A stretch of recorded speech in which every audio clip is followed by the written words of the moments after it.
Welcome back to It's Time Picks.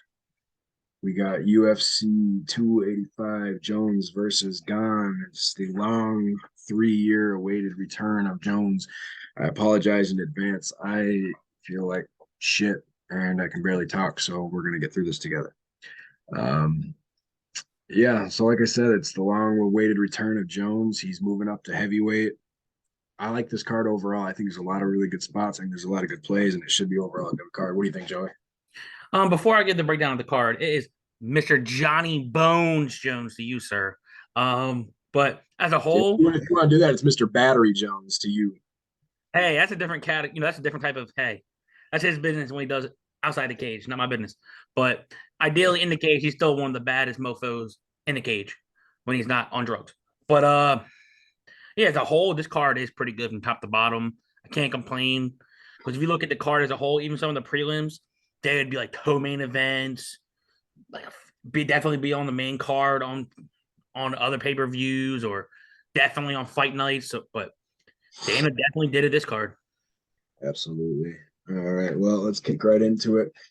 First one we got up is a couple of debuting fighters in Esteban Ribovics, and Loic Radzhabov.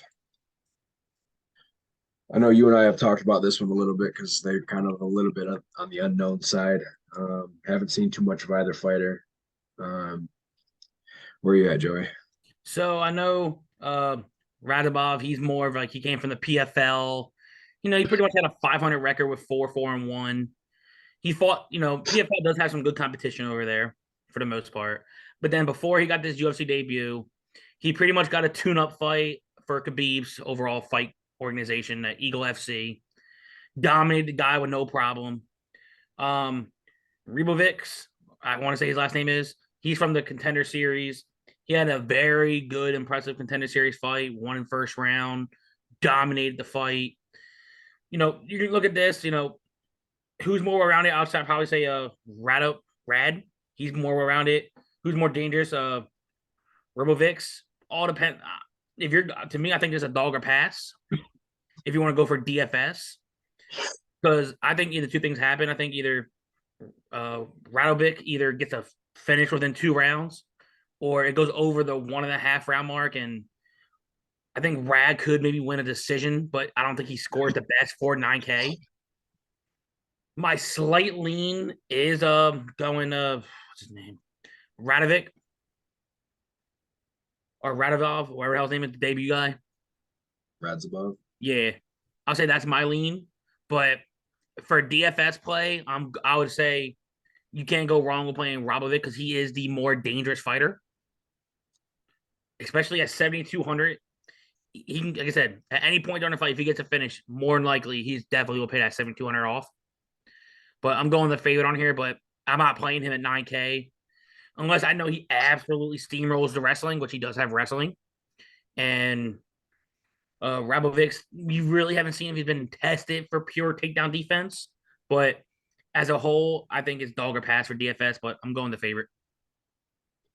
Well, we're already split because I am absolutely on the Ribovic side of things. I actually think that he is the one that's going to be better everywhere except for experience. I think he's the better offensive grappler. I think he's definitely the better striker, and he easily has more power. Um, I think it's a good matchup for both guys, though. Whoever comes out of this is going to look good, and I don't think it'll go to the belt. I really liked what I saw at Ribovics after I watched a few more of his fights. I was able to find some, and he looks like he is going to be the more aggressive guy, and I do think he puts him away. So he's one of my favorite dog plays on the card. Yeah, 7,200, you can't beat that price. So just like that, we're already split on I picks. just have too many questions on each guy, but Yeah, when in doubt like that, if you don't know, yeah, I generally don't know. I'll take the shot and I'll stick away from it, but there's plenty of more better spots on the card. I can go ahead and just go out there and attack, and I feel more confident in this one. All right. Next up, we got Damone Blackshear and Fareed Basharat. To me, this is one of the safest plays on the card. Damone Blackshear sucks. He is a pure grappler, and there's absolutely no way he finds a submission against Basharat. I see this happening two ways. One, Basharat completely just smothers him for 15 minutes and keeps his ass on the ground, completely controlled to where Blackshear can't even move. Or Basharat bull rushes him and knocks his ass out in like 2 minutes. So to me, like I said, he's one of my favorite, safest plays on the card. I don't mind playing him anywhere. I don't mind betting anywhere. So definitely my pick. Basharat's also the pick for me. I know out of the both brothers, I believe this Basharat is actually the better striker. And I've seen he has explosive hands, but the only thing I don't like when he starts opening up, his hands drop, his chin goes up. I'm not saying Blackshear's the guy that's gonna knock him the hell out by any means, but I give to Blackshear, he is at least athletic striker. He throws to set up his grappling, but like the only thing I'm concerned about, Blackshear hasn't been knocked out yet. Is it possible this fight if he gets hit clean? Absolutely.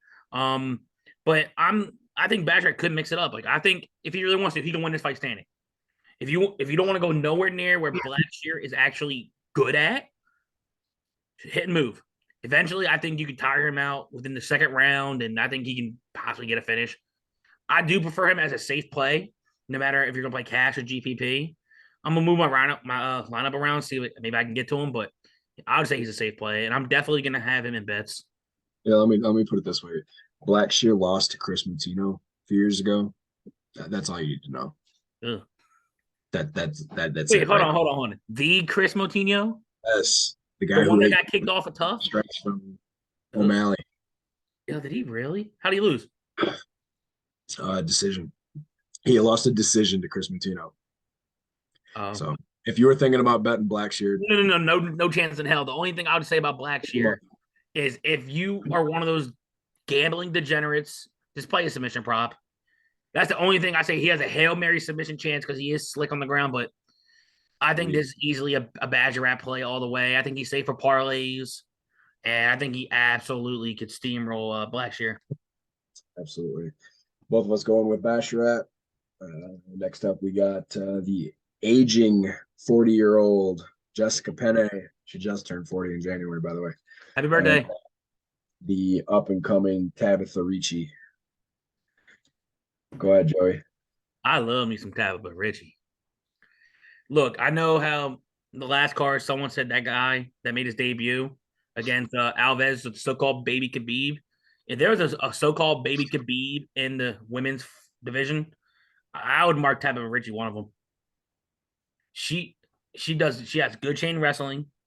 Her striking's developing, but I don't think it's fully ever really going to be like, oh shit, that's something you really got to worry about. But one thing you know about Richie, she's going to set up her striking. She's going to close the distance. Any chance she gets, she either is off a trip, a single, double, anything, she will find a way to get to fight to the ground, and she don't stop. She chains. She go to one leg after one leg, hip, body toss. If I can, I'm gonna see if I can get the Richie in my lineup because she could easily dominate this fight with ground control. Yep. And I think right now she's currently in, but I don't have nothing on Pena, nothing against her. Throughout, when she first came back, she won some fights, a questionable one, but like ideally, she is the more well-rounded. She does have decent striking, but as a whole, it's Tabitha Richie and everything. I think Tabitha does whatever she wants to Penne. I absolutely agree, and I have something to back that up as well. Not only is Ricci the far more aggressive one, Easily. but I mean, if Penne wanted to even try to grapple with her, Ricci got out of everything that Polyana Viana put into her. And I'm a huge fan of Viana. I Oh absolutely yeah. love her. And yeah, she made it look easy against her. The other thing is with Jessica Penne, she lost to Emily Ducati in a striking match. She couldn't get her Body down. whooped her. Um, and, I mean, if you look at it, Lupi Godinez took her down and controlled her the whole fight. They could have called a split decision. That wasn't a split decision. They're out of their freaking minds. But yeah, I mean, there's that's all there is to it. Tabitha is going to control this fight. There's just absolutely no way unless Penne pulls out an armbar. But I don't even think she'd be able to have enough strength to do that. No. Ricci is solid, and I'm pretty sure she's 8,900. I mean, even at 8,900, that's still. I mean, her last two wins with 5 takedowns in each, she had 99.9 and 93.1. At 8,900, that's perfect. So I mean, Yeah. She's If absolutely a safe play to me. I love her in cash and GPP. I love her in bets and parlay. She's excellent everywhere. I would parlay her and bash her every time. her, that's an easy two Cookler ones. Like I don't know what the overall betting odds for that. You're probably gonna get like -2 something and some change because they're both higher favorites. I'll pull it up in a second. We got yeah, she's down to a -315. Well, I mean, DraftKings. Oh shit, DraftKings only has her at a -230. I snatched that up immediately. After the video, I'm gonna see what their odd is because I don't mind a little Basharat and Richie parlay. Definitely It's a not. little simple two leg. All right, so yep, that'll take care of that one. Both of us going with Ricci. Pretty easy pick there. Next up, we have Mana Martinez and Cameron Saymon. And I'm going to let you take this one first because I'm really curious to see what you have to say about this fight. Okay, so Samon, he had a tough fight his first fight against a grappler that I remember you picking, especially for the guy's price tag mainly. Right? You picked that grappler. Um, I think I used him as just like a GPP Yeah, dart. I remember in the video, I remember you even told me that you picked him. I'm like, are you crazy? And then you damn near looked like a damn genius until he got knocked out late. But Samon, he's well rounded, but he's more of a striker. Only thing I don't like about the kid, yes, he's young, he'll grow more, but he's hittable. I don't even the grappler kid was touching him, and that kid has no power, and he was touching him. Yep. Martinez, I know he's at a new camp. He's not at Factory X no more with James Krause, and hopefully the new camp brings the best out of him because before he fought Jose Johnson, he absolutely KO'd the living hell out of Jose Johnson, who was supposed to make his debut last card. No, 2 cards ago, right? Or was it last card? Last week. And then, he got ill, and then, he's out of the UFC. Mana Martinez, insane power, good aggressive pace, good footwork. I'm going Martinez, my first dog. I think, Simon, he is a bit aggressive too as well, but I don't like how when he gets into the firebox, he drops his hands. And against Martinez, that's one person you don't want to do that with. And Martinez, for the most part, besides, the Ronnie Lawrence, which he was still fighting in that fight, he clocked Ronnie Lawrence late in the round 3. And Ronnie Lawrence was on his skates. I think Martinez can knock the kid out. All right.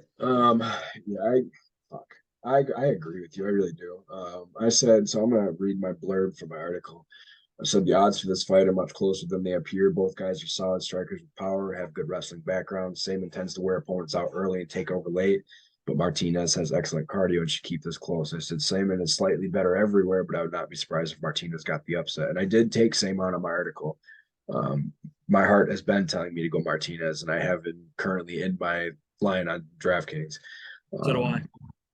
It's tough because Saman has more talent than Martinez. Oh yeah. Martinez has power, but we haven't been able to see it in the UFC yet. He hasn't displayed it. It's been decisions, and it's tough to say, man. This fight should be entertaining. It really should. This has potential fight of the night written all over it. Neither one of these guys could knock the other out. I do not think that we will get a boring fight out of this. Who would you say is the better kicker? It's got to be Samon. I don't think I'll say Samon because Samon's more bouncier. So I do worry about that because it's Southpaw versus Orthodox. Man, I was torn on this fight an hour and then I was watching more tape.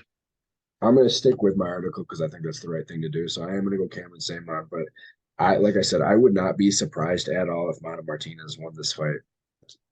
And New Camp, I think New Camp's gonna get that dog out of him, and because Krause kept him more patient.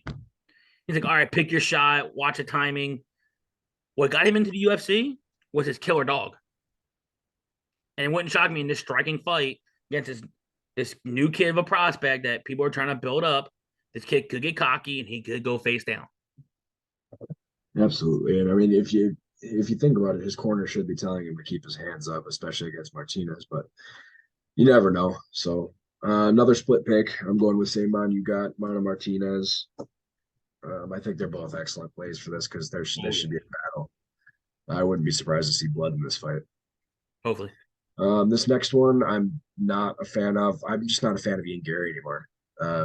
So it's Ian Gary and Kanan Song. I have Gary. Gary he's a good prospect, but he's starting to annoy me in fights because he comes out with this big persona. Well, not really persona, but he's got so much behind him, so much talent behind him, and it's like we don't see it. I worry that somebody is going to eventually just knock his ass out from standing in the middle of the ring with his hands down.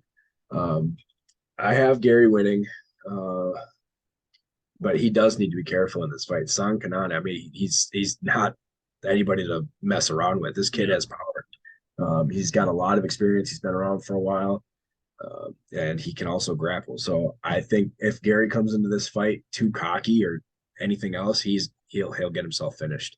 Oh yeah. So like I said, I have Gary, but I think Kanan Song is an excellent GPP dart. Low owned. I'm on Gary. Kanan just did get knocked out his last fight against Max Griffin. Gary is the better striker than Max Griffin.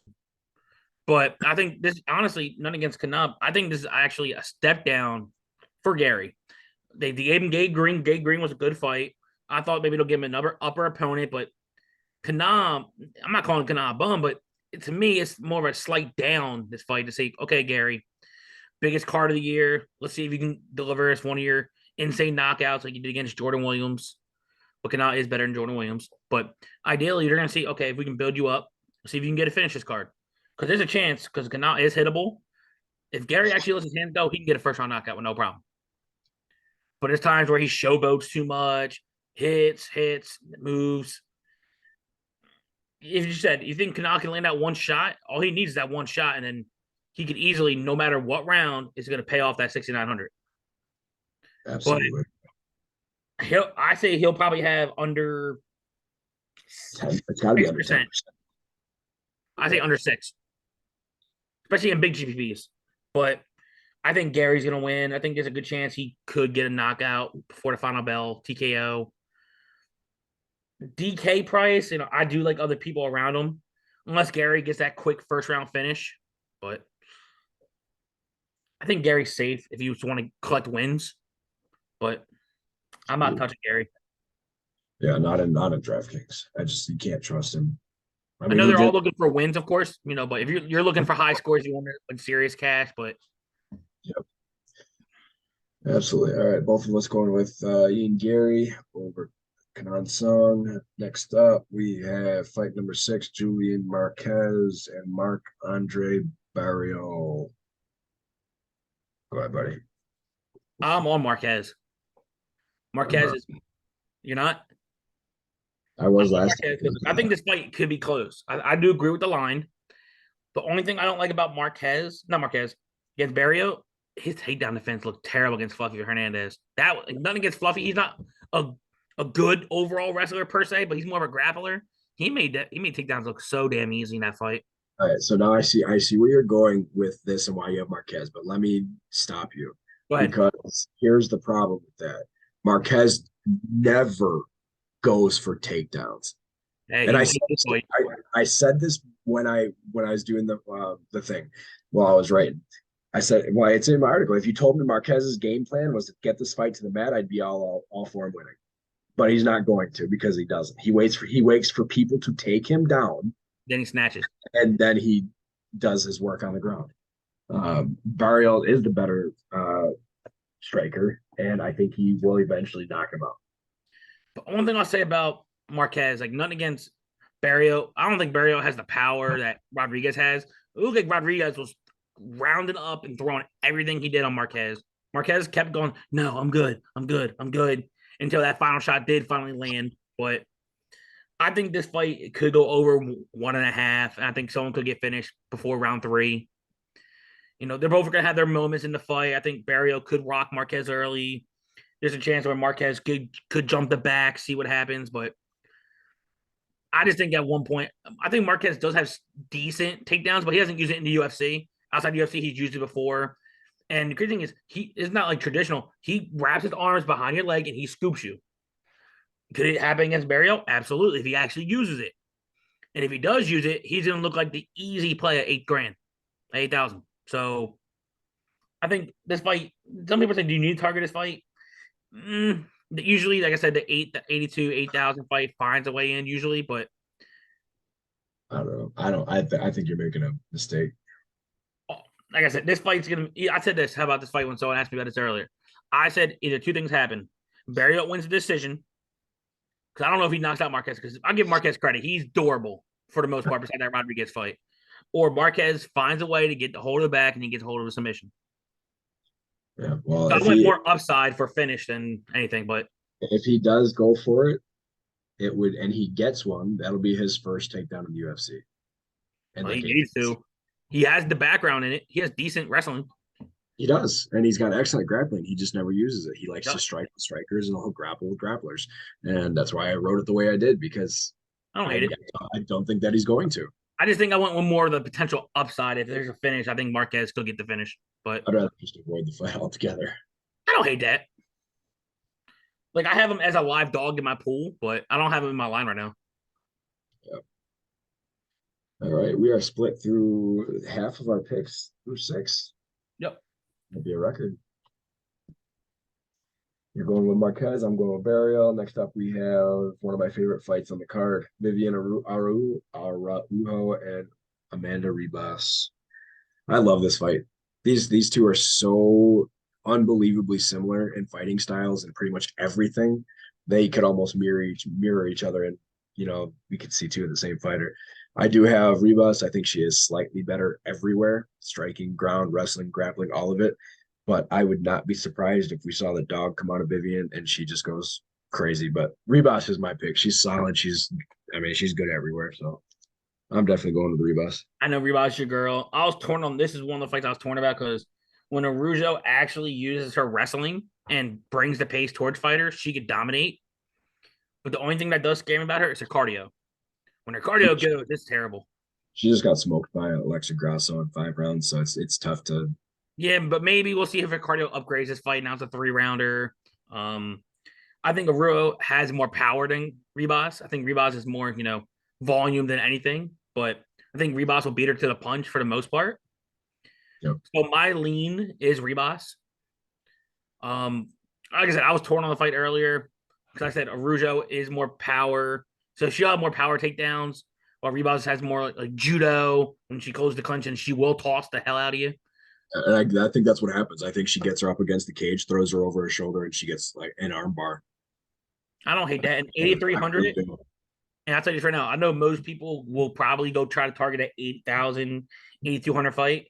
This is a fight where you could leverage and get away from that 8,000, 8,200 fight. And then if one of those girls win, they're going to pay off their price.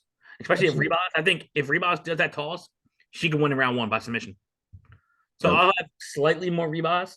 I'm trying to move stuff around. Maybe I'll get her in my line, but I definitely have Rebos. And as a betting, I'm not touching the fight. If you want to do anything, you can do maybe Rebos by submission and get some plus odds. But as a bet, I'm not touching the fight. Right. All right, both of us going with Amanda Ribas. Next up, we got Derek Brunson and Dricus du Plessis. What you got, buddy? Oh, dude, I saw your smile. I already know who the hell you're going with. Oh yeah, I've been on him since he came in. So no, you go first now. All right. Dricus du Plessis is a freaking animal. He is going to continue his knockout streak. Brunson is going to look like a fish, a floundering fish for as long as he lasts. Because here's so we all know Brunson's had a bit of a renaissance. He had 5 in a row, and then he lost to who the hell was it? He just lost the Cannon, Cannoneer. lost to Cannoneer. Where he was winning. So he won 5 in a row, and he won 5 in a row using his wrestling. He decided he would finally, just get to it. He would go shoot for the takedowns early. He'd get them, and then he'd lay on top of them. Can't do that with Dricus du Plessis. All we've seen mostly his striking and power. Dricus is nasty. He has some ridiculous power. He has an incredible pace, and he pushes and pushes and pushes. But Dricus du Plessis is also a phenomenal wrestler. He will not be able to, or Brunson will not be able to keep him down. And I wouldn't be surprised if he didn't even get a takedown. So I see this going really quick. Dricus first round. That will be my hot take, first 2 minutes. I actually love that. I'm gonna be honest how with you. But one thing I almost thought about yesterday, I was like, okay, if I didn't see Brunson just get knocked out by Cannonier, I'm like, oh shit, Brunson might have a chance if I didn't watch that Cannonier fight. Because do you know how many takedowns Brunson actually has in the last 6 fights? 20. It's a lot. 23 total takedowns in 6 fights, which he actually was a damn striker before he learned wrestling late. The Yeah. age scares me. And then how easily, as soon as Cannonier touched him, he went, oh shit. I'm all over Duplessis as well. I have a star right next to his name. Yep. I I think mean, he can do exactly what did Darren Till, but he'll finish Brunson if he does the same thing. well, and seeing Drex Duplessis has the grappling as well. Brunson Yeah, is not a grappler. He just wrestles. like, well, who's going to be like stronger early? I think Brunson is strong, but ideally, if he just goes into it wouldn't shock me if Duplessis does a nice little trip on him, gets full mount, and starts absolutely ground and pounding him for a finish. But I actually see him just with that. I didn't expect 2 minutes, but that'd be amazing if he did. I think there's a chance where he could get a knockdown in this fight, follow up with ground and pound, and just knock him out. But yeah, I'm all over Duplessis. Yep, absolutely. He also has the better cardio, so I mean, you can't wear him out. No, He's proved it in his 4 fights. I mean, his last two went into the third round, I think it was. Yeah, so both of those went into the third, and he still looked great, fresh, and everything else. I mean, he beat Brad Tavares, and Brad Tavares is one of the best cardio animals in the UFC. So absolutely all over Dricus the only Duplessis. so when it talks about bets, I would look towards playing Duplessis by pure knockout. You can get Or Duplessis, finish. huh? I I said think or it's, finish. yeah, I think he's just gonna get knockout round one. So Probably. either way, if you want to do knockout by itself, you might get close to plus money. But if you do knockout round one, you'll definitely get the plus money on Duplessis. Um, the only thing I didn't like about people saying about him, oh, but he tired out against Hill. And I had a buddy tell me, for example, and I'm using him for a reference. He said, "You go ahead and punch your pillow for 4 straight minutes and see how the hell you feel after that." So I'm like, "Holy shit!" Yep, But absolutely. that's how exactly it was. Darren Till didn't throw nothing. I'm like, how the hell you don't stop that fight personally when he's just taking punch after punch after punch after punch after punch? I'll give it to Till. For the most part, he ate him, but he still took it. Brunson's not gonna no. If Duplessis lets his hands fly, similar to Darren Till, Brunson's screwed. He's done. And as another bet, I'm fine playing the under 1.5. I think Duplessis runs to Rome. Yep, absolutely. Both of us going with Dricus Duplessis. Next up, you're taking this one first because I need to hear what you got to say. Cody Garbrandt, Trevin Jones. Okay, so who is the Oh, more talented? Cody Garbrandt. is he? I think he is, dude. I'm sorry. Like, Here, look, off his no, no, no, no. record, Here's yeah, but okay. Go off the record all you want. That's good, fine, look, and he's dandy. fought the better talent. Has he You can go though? back and watch. Look, go back. Who? Cody, Dillashaw, Almeida, Dominic So Cruz. he fought Dillashaw when he was on roids. Okay, fine. Pedro Munoz, 2019, he was still, he was starting to, that's Relevant. kind of his downfall. A Sun Sao, old as fuck. Yep. Rob Font, okay, Rob's good, but he couldn't knock him out, and he's got no chin left. And then Kai Kara France absolutely murdered him. Well, So we called that one, but I told you he shouldn't have went down to 125. That was absolutely terrible. correct. And so now he draws Trevin Jones, and everybody's like, oh, this is Garbrandt's chance. Here we go. No. And I'll tell you why. Trevin Jones is more well-rounded than people think. And if you look at who he has fought, he came into the UFC, lost to Timur Valiev, who's not a bad fighter. He's a Not in the good UFC no more. guy. He knocked out Mario Bautista. Got overturned, I think, didn't it? No. One fight did. The no, not for that was the Valiev fight. Okay, there we go. But so then he fought and lost submission in the third round to said Yokub Ramanov. He was Good. a freak. Okay. Then he lost to Javid Basharat, who we just talked up. And his last fight was Raoni Barcelos. Barca was hit or miss though. So Still one of the top. but I'll say this. If Cody wants to win this fight, I know everyone's saying, oh, Cody can go in there, work his volume. But if you go back to his other fights, he was winning both the Dillashaw fights until he got caught. He was dominating both fights. He did decent against Fine, but Fine his rhythm and teed off on him. He got off on him. struck by almost 3 times. It was 176 to 63. I'll say this: if Cody's gonna win, You go back to your overall credentials, show some wrestling. You like, yes, you can win maybe some basic, keep your shots short. You're gonna load up. And one thing I'll give Trevin Jones, and this is why he's in my underdog pool, he is a mean counter striker. The only thing that I don't like about Trevin Jones, which I wish he would do more of, he's low volume. I hate low volume guys. Okay, that is where I do agree with you. But And if we see a Garbrandt that wants to come out and mix it up. pile on volume, then okay, sure, he might win a decision. But Trevin Jones has never been knocked out, Nope. and he's been submitted twice, but Garbrandt doesn't have No. the ground to submit him. So it's Trevin Jones power in 15 minutes versus Garbrandt, and Yep. I don't think Garbrandt lasts. That's why I've got Jones. I don't hate it. I'm torn on the fight, but I'm also a Garbrandt fan, so I'm trying to take that away from it. If someone told me they want to play Trevin Jones on DraftKings, so pretty much you're almost looking at a similar Derek Lewis fight, low volume, and wait for a shot. He's gonna wait. He might get pieced up a little bit. Don't get me wrong. Garbrandt might, if he actually works his simple 1-2s and doesn't overextend his hands, he'll probably get eat up with volume. But at any point, if Garbrandt tries to rock his hand all the way back, Trevin Jones, wait for his punch for a mean cross and could knock Garbrandt out with one shot. And I mean one shot. Yep. As a gambling, this is a 1-800 gambler. Don't touch for shit. If you think someone gets finished, the only thing I would recommend maybe under 2.5. But if Garbrandt wants to win this fight, I think he slows the pace down a little bit, works his basic 1-2s, throws some kicks a little bit. And hey, like I said, he has good wrestling credentials. Does he use it? Not really. But if I'm him, if he wants to get back in the win column, you gotta wrestle. Like similar to like Sakai.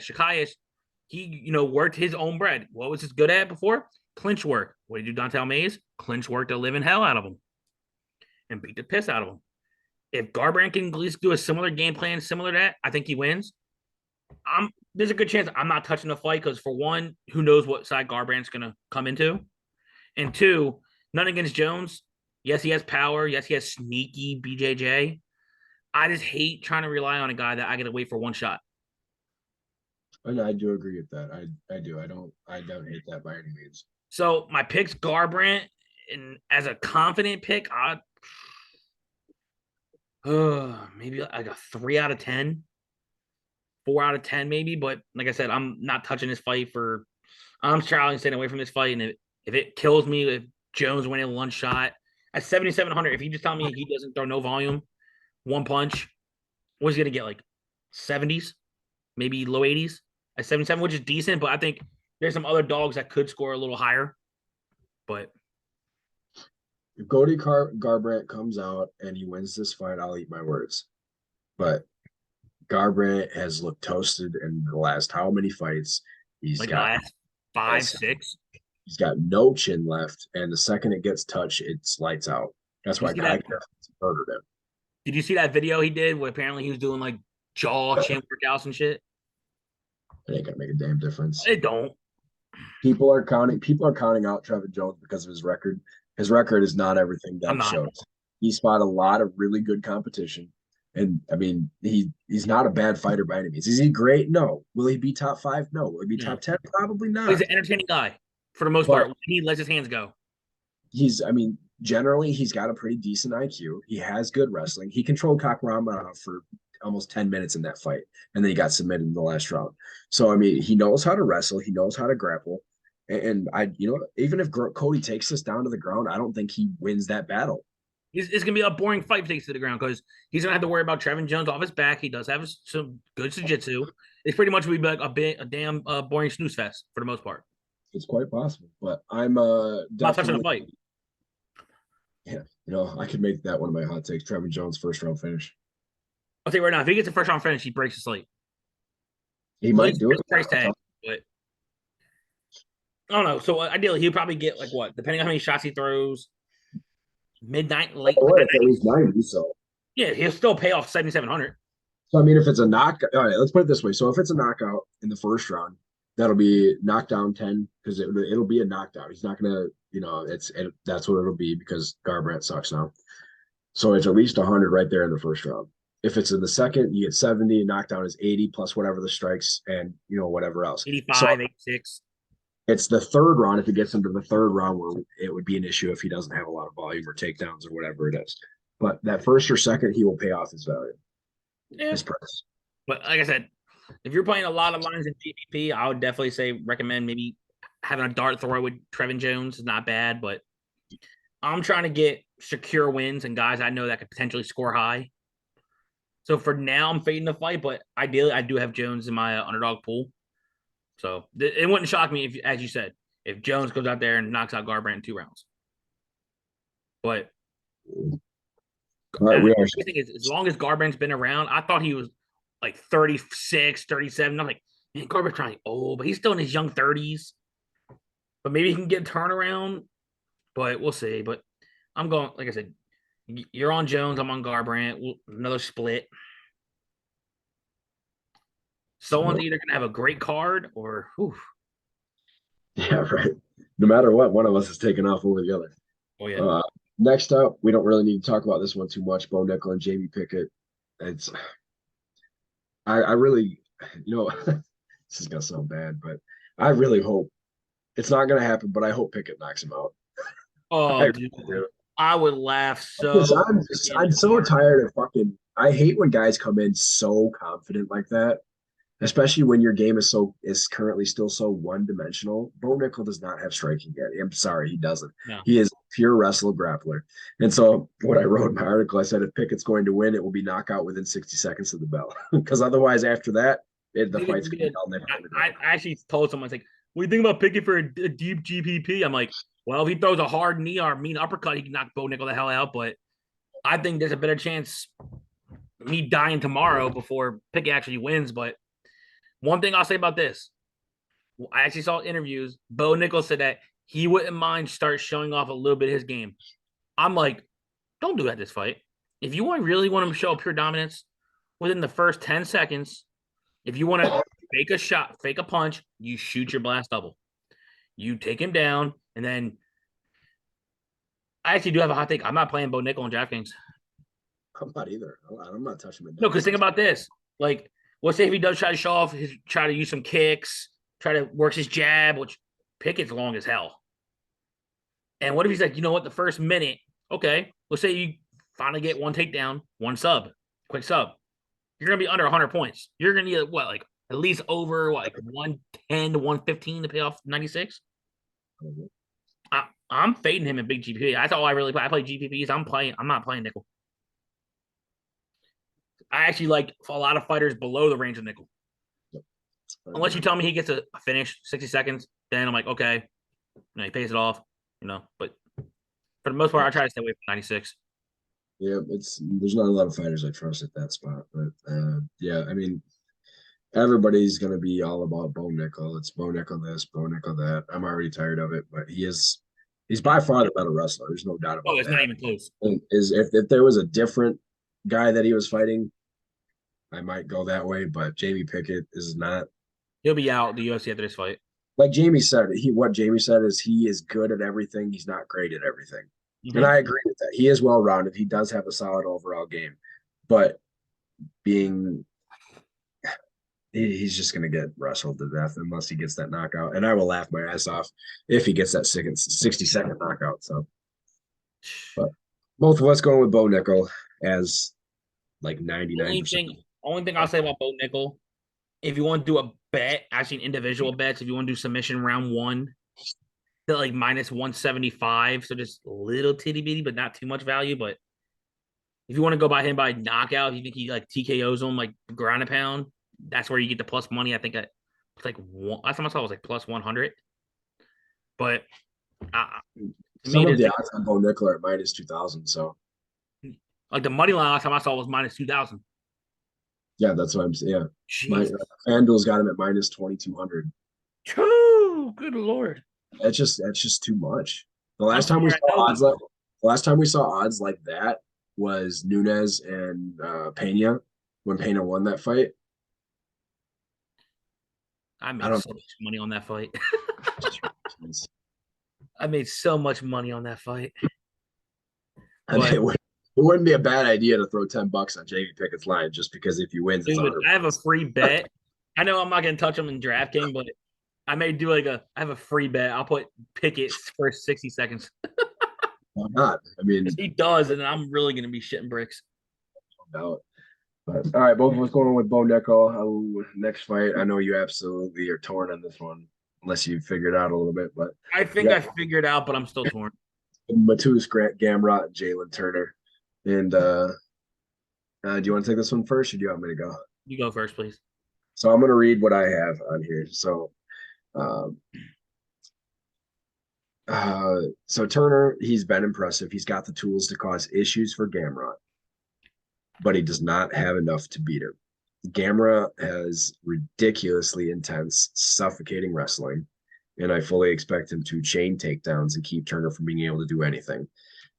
Turner has an excellent game, and my biggest thing when I was going through this and trying to, just going through everything, he hasn't really fought anyone near the level of, and it's not even close. I mean, he fought Riddell, Malarkey, Medic, Weaver. I mean, that those are all nothing against any of them. I like them all actually, but they're not great fighters. They're not top 15 fighters. They're not top 5 fighters.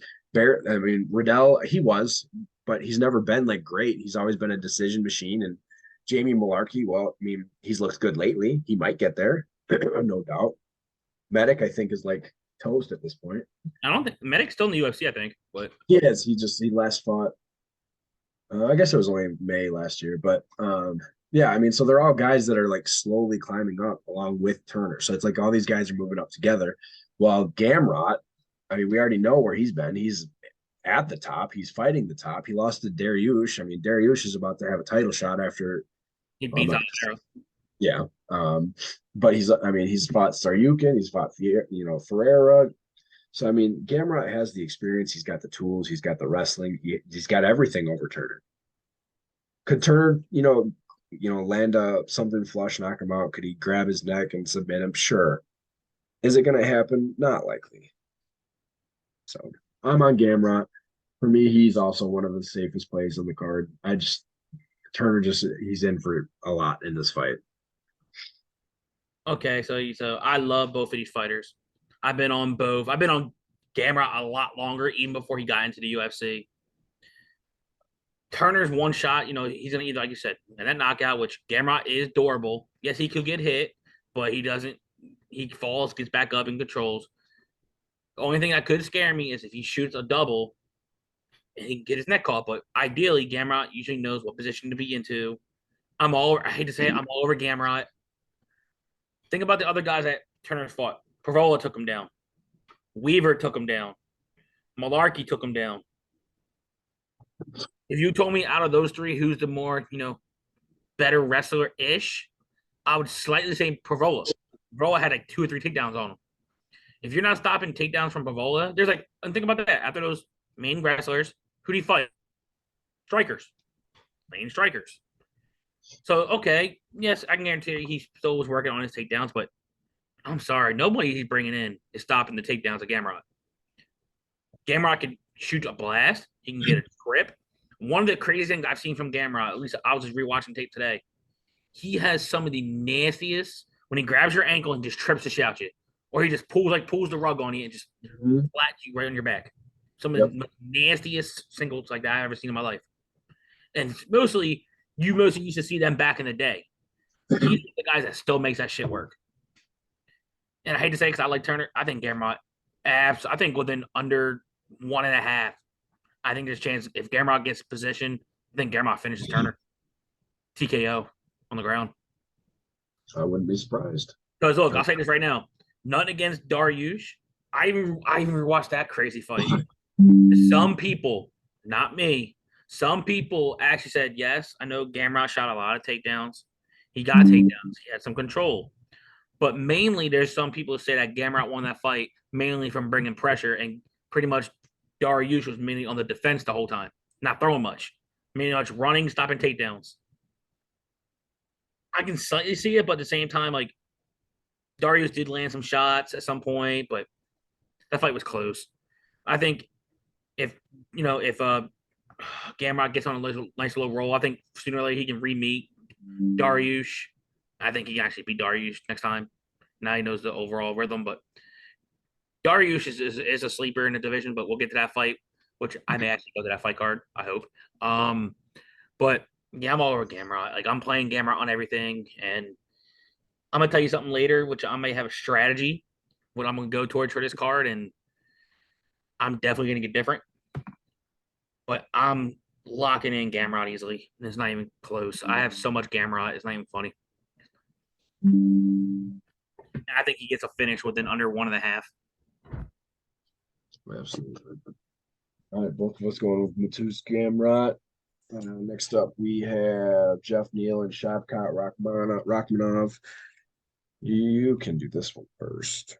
So I'll say this: there's some people saying this is an easier fight than Magny. I disagree with that because I think the line is high, but easily Rachmanov should easily be the favorite, and it's not even freaking close. He's more well-rounded. He's more dangerous. One thing I do like about Neal, he's slowly getting to a rhythm. His best fight was his last fight against Luque, which he let his hands go. He was throwing power after power after power. And for the most part, he has very good takedown defense. And one thing I'm hoping, this is what I really want to see. Everyone was talking about, oh, look at Gilbert Burns versus what's his name? Who Gilbert Burns this fight? Who? Hamzat or the other one? Yeah. Everyone was saying, oh, Haja Shemaev. Oh, only first round finishes. Gilbert Burns tested him. Yep.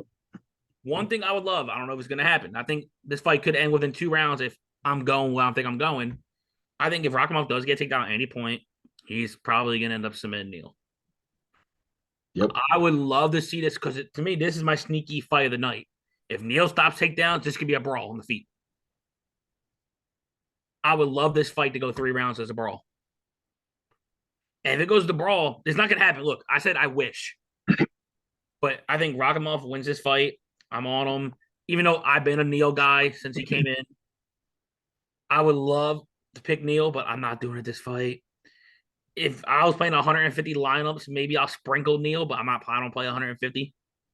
But sooner or later, I want to see someone that's going to test Rachmanov. And nothing against, I know Neal does have the striking. That's good. I think even Neal has the better power, but everything else, Rakimov's just levels. And it would not shock me. I give it within 2 years, Rachmanov may have that title in his arms. I said that when he came in, if you remember. Yes, you did. This is an easy one for me. I'm all over Rachmanov.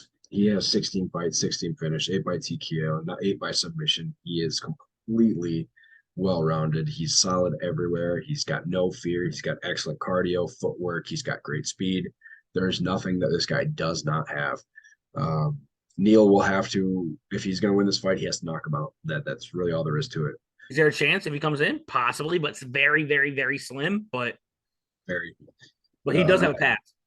Rachmanov should get this down to the ground real fast, and it should be over shortly after that. I think I said the under 2.5, but definitely possible. All right, both of us going Rachmanov. Next up, we have the co-main event: Valentina Shevchenko and Alexa Grasso. We know where our hearts are, opposite of where our brains are. I would love to see Grasso win this fight. And if she can keep this on the feet, she can. There's no doubt about it. She's going to have twice the volume that Valentina Shevchenko has. But the problem is that Shevchenko is extremely well-rounded. That's why she's got the belt and why she's had it. I expect Shevchenko to throw a kick, take her down, and probably submit her, unfortunately. Like I said, it hurts because, if for the most part, I would say Grasso does have good takedown defense. She stopped a lot of Carla Esparza's takedowns. And I do think Esparza is the better wrestler than Shevchenko easily. But Shevchenko's on a whole nother level. I think I'm not gonna try to sound like too much of a dick on this one. I do think this fight is slightly of a step down than Santos. Santos is dangerous everywhere. And I was hoping for a rematch because Santos has been the closest person to beat Shevchenko since Nunez twice. Yeah, it doesn't matter who fucking wins this fight because Blanchfield's coming for that damn belt. And I can't wait to see those Right eyes. away. It's her first fight in the UFC. I said it. It's coming. And Blanchfield did say she wanted to be the one to beat Chichenko. So And like I said, I think this fight could potentially finish within under 3.5. Especially if Chipchenko gets her range and she gets her timing, her takedowns for control. It wouldn't shock me. Under 3.5. 9,400. Honestly, like I said, there's been fighters I like under Bo Nickel. Chipchenko is one of them at 94. And I know we just talked about the last fight, Rakhimov at 92. I like him over Nickel. There's a lot of like 9 range fighters I do prefer over Nickel.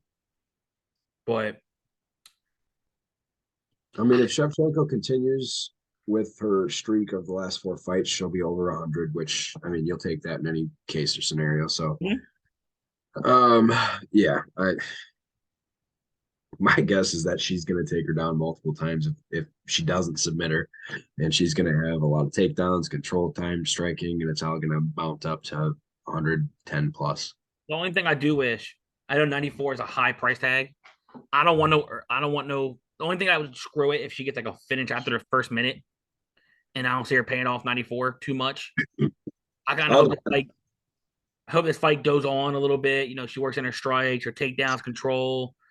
Honestly, I would love to see this fight go all 5. Chinko just absolutely dominate the score, well, and she Max. gets like over 125, almost 130, and she could absolutely break the slate at 94. That's my hope. That's why I currently have her in my line currently. I've been moving stuff in and out trying to see what I can build, but that's the mindset I'm hoping. Like Grasso's tough. I give her credit. She is very tough. She's one of those tough Mexican girls that she has no quit. She'll always she's almost like Juliana Pena to an extent. No quit. She's a dog. She'll let her hands go. But I'm sorry, Grasso's not the girl to do it. Our heart's hoping, praying to God it does, but this is easy. Chichenko should be no problem with parlays. Same with if you want to do another like parlays from the early prelims in this one, you can do what is it? Basharat, Richie, uh Rachmanov, and Chichenko. Nice little 4 leg. But Yeah, can't disagree with that. like I said, I'm all over Chichenko, even though my heart's telling me no. Yep, I agree. So both of us, our official picks are Valentina Shevchenko. And now on to the main event. And we've got John Bones Jones and Cyril You're Gane going first. on Gammon. Nope. This one is all you, and then I'm going to make you change your mind. So go. So Johnny Bones, everyone knows he's a light heavyweight goat easily. I'm sorry, I don't see no one getting close to total title defenses that he had. I'm sorry, it's not happening. I think he had like what 13, 14 title defenses at 205. He went absolute ape shit You're saying in that division or in general? in that division. Like he had so many title defenses. No, I'm just saying, like, 'cause I'm sure there's in other divisions that could happen. No, I'm talking about at 205. No one at close getting 205 because that Yeah. 205 division is actually getting competitive. I see that belt turning over at least 2 or 3 times within the next like 3 to 5 years. But yes, he was the GOAT. He was well rounded, rangy striker, wrestling, which, lately he's been on and off with, long layoff. But the only thing that does scare me about this fight, the past 2, 3 fights of John Jones, he looked like shit. Think about it. There was a fight with Dominic Reyes. Everyone swore Dominic Reyes won. A lot of people do. What happened to Reyes? He's turned into the personal knockout dummy. I mean, you don't got to tell me. I'm on Gone, so you're just backing No, up. I'm just saying this. I'm just building it up. He's been the knockout dummy. I I'll tell you right now, almost thought he lost to Santos on some real shit. And Santos had 2 torn ACLs, one on each leg. And he was still clipping Jones. Was Santos his last fight? No, there was Gufferson, where he got the knockout of Gufferson. He fought Cormier, got to finish with Cormier. Overturned. Was it really? Oh, I thought you meant it really did. I'm like, oh shit. But Gane, one of the best pure strikers I've ever seen in the heavyweight. When he lets his hands go, he moves like a damn middleweight. Does he have the best power? Not necessarily, but his volume is insane. Great kicks.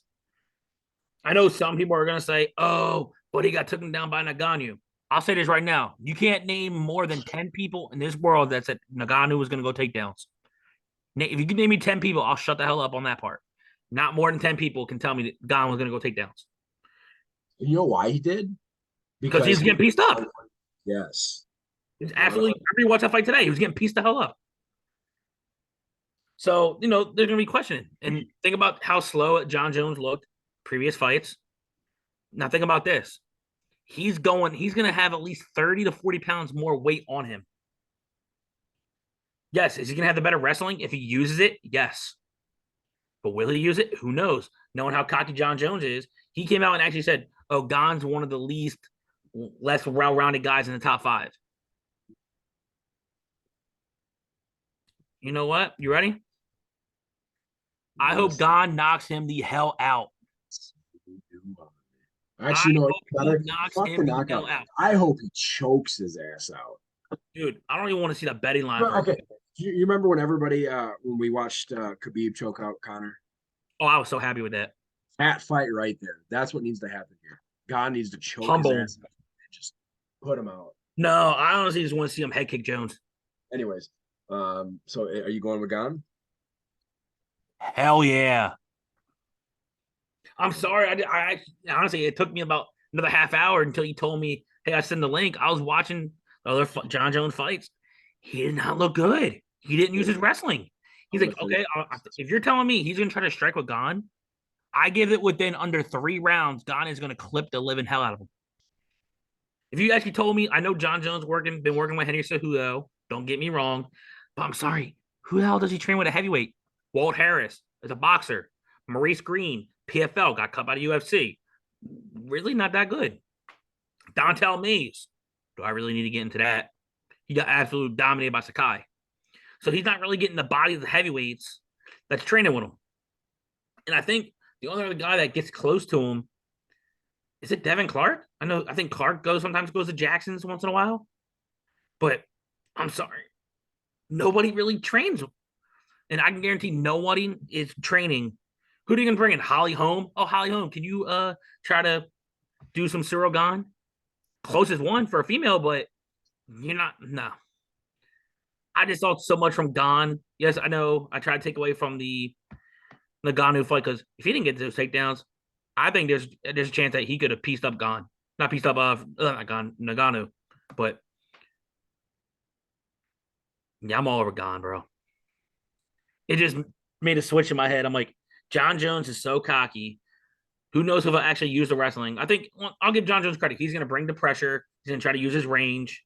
But what I can see Gone do, I think he's going to kick the shit out of that Lee leg. And I know John's going to try to do the same thing with that scary, nasty oblique kick. But you got to catch Gone first to be able to throw that. Gone moves too damn much for you to try hit land those oblique kicks. But I think Gone knocks him out. Originally, I was thinking to fade it, but the more I was watching and watching, if John Jones really talking about, oh, I think I can win a striking match with Gane, I'm sorry, but you're not doing it. And there's gonna be, it wouldn't shock me if Gane, like I said, knocks him out before going to the 5th round. I think he'll piece up John Jones, and his face will if it goes later, I think his face could look worse than the Alexander Gustafsson fight. Well, I've been gone since it was announced. Announced. And there's a lot of reasons why. Everything that you said, I highlighted in my article. Will he have ring rust? Will the move to heavyweight even the playing field for his opponents? Because at light heavyweight, John Jones, the biggest reason he was so good is he had the advantage over everybody when Yep. it came to speed, to all of it. He had the Everything. now he's moving up.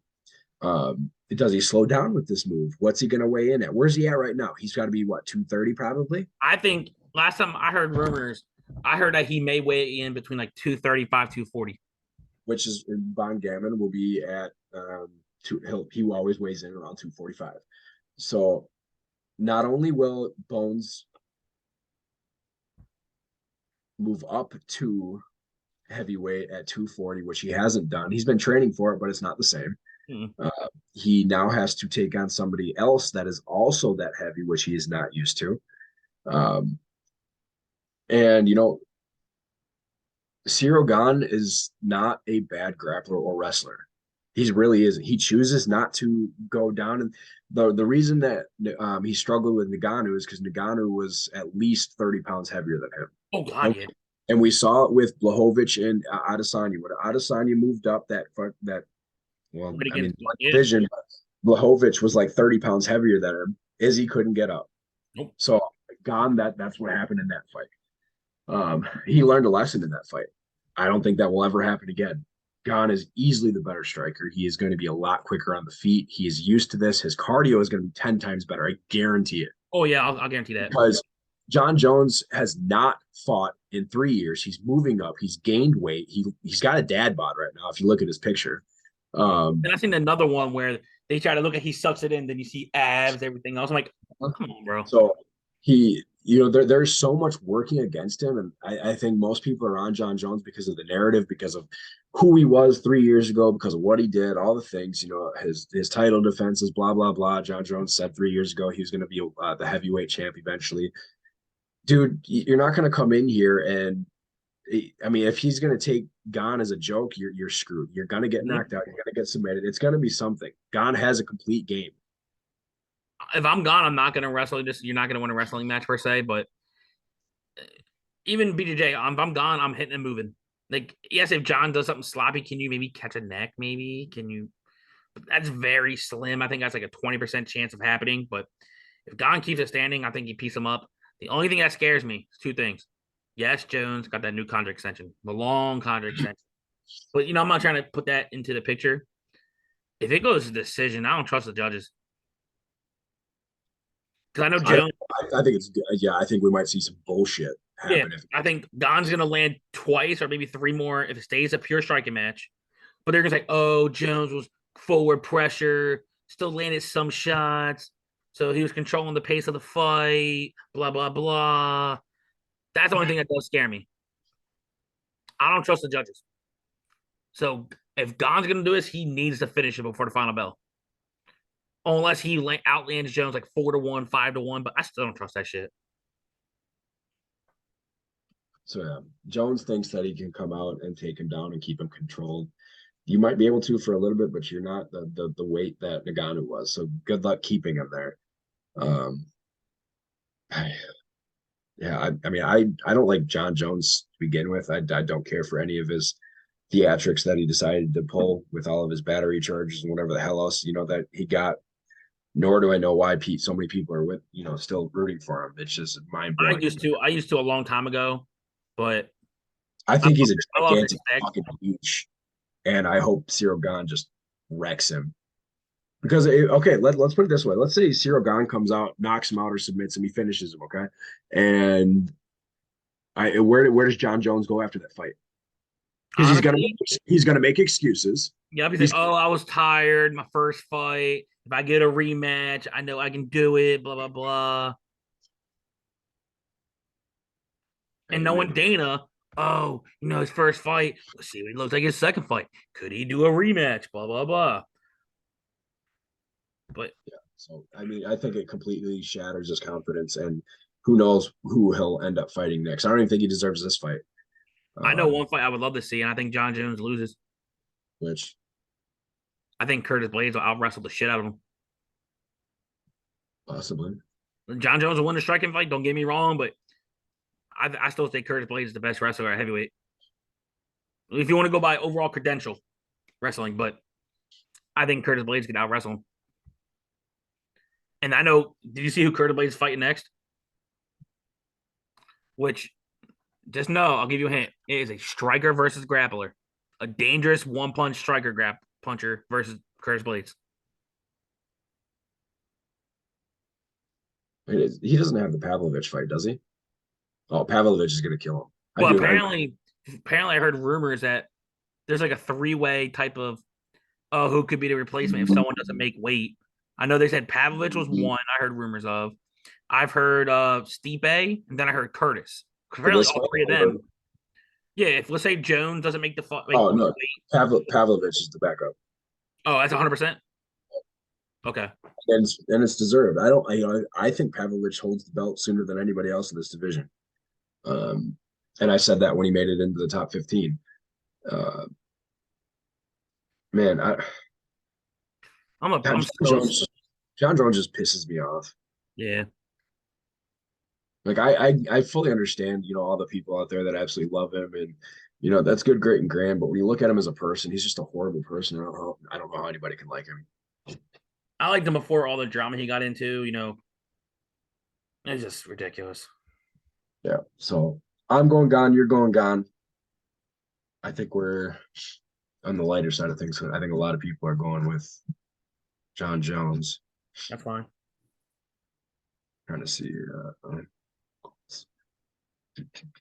where is it? Trying to find the RotoWire picks. I don't know if they're up yet.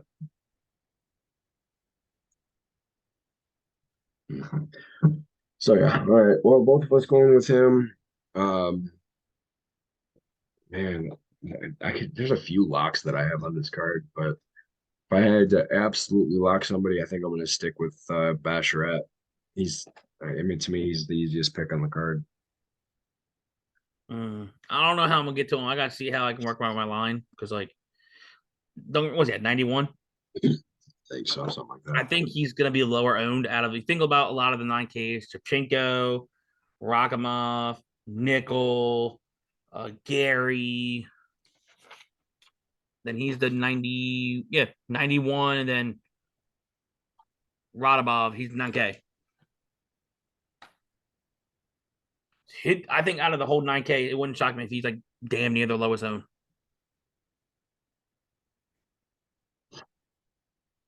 So who's your lock then? Martinez a knockout. You want to make that your favorite dog? I think that new gym is going to give him energy. He's away from crowds, all the distractions, and what got him into the UFC, being aggressive, showing his power. And I'm sorry, I don't like how Saman leaves his chin open even during exchanges. I think he gets flatlined within 2 rounds. It's definitely possible. At 7,400, he smashed that price by 10x. Yeah. So that could be your lock and your favorite dog all in one. You could even make that your hot take since you're all about it. Oh, that's probably his. I probably, you know what? Usually I try to go for dogs when it comes to that kind of stuff. My lock, I hate to say it, my lock would probably be Gamrot. I agree with that. Yeah, I got a man crush on Gamrot. I've been following him since his whole career, and I told you before he's easily one of the top 3 wrestlers in that division. I think he's actually second in that division. I think it's Makachev, Gamrot, and then Sarukian. But I think there's a chance Gamrot absolutely smashed that price. Should absolutely smash that price at 8,600. I know people are going to probably be on the more percentage of Turner because he's not been out the hotter fighter on the rise. But as I always tell people, yes, he's the better striker, slightly more dangerous. But I say something called levels, and he Yep. has never trained with anybody with the wrestling caliber. Nope, Not not even doing close. this. So I'm gonna my hot take. I've said a few already during the show, but I think I'm actually gonna go with Ricci first round submission. I hope so because I'm hoping to get some lower owned plays on her. I agree. I actually love that. All right. So we actually matched all of the main card, which is kind of surprising. Maybe not. There's a lot of favorites, big favorites. So we just got the 1, 2, 3, 4, Pretty five much a different prelims. five fights that are different. And majority of those what? The prelims? All of them are prelims. Yeah. Same main card, all different prelims for the most. Except for Duplessis, and we're on Rebus, split between the 82, 8,000, but Yep. So that takes care of that. That wraps up this one. UFC 285 is going to be an absolute blast. Hopefully, it goes the way that we have it because screw John Jones. If you're a John Jones backer, good for you, I guess. He's back. Hopefully, it doesn't last too long. I'm tired of him, and I'm tired of hearing about him. Same thing with Bo Nickel. Bo Nickel is great and all. Don't get me wrong. I love his wrestling in Penn State, wasn't it? Yeah. That's right. Um, I just hate how overconfident he is. It drives me nuts. It's why I like guys like Armin Saryukin because they're so modest and they're excellent fighters and they just they do their own thing. So, but yeah, that wraps up this episode. Joey and I will both be on the RotoWire Fight IQ Friday night tomorrow, 10:15. live and recorded. So we look forward to that. It's definitely something we're looking forward to. Um, Otherwise, I think the next card next week, or are they taking a break after this one? There's another card. It's the Gane versus what's his name? The rest Sterling's boy, the wrestler. Diaz Philly. Why can't I pull it up? Damn. Yeah, it's Jan versus Diaz Philly. Use my phone because my computer's not pulling it up. Oh, it is. Okay, yeah. Oh man. Another one of my favorite guys. I like. Love Jan and Wallashvili. Both of them. That's gonna suck. Romanov. Man, so we got another good card, but this Saturday is definitely gonna be kick ass. Make sure you guys tune in. As always, thanks for listening. We'll see you next week.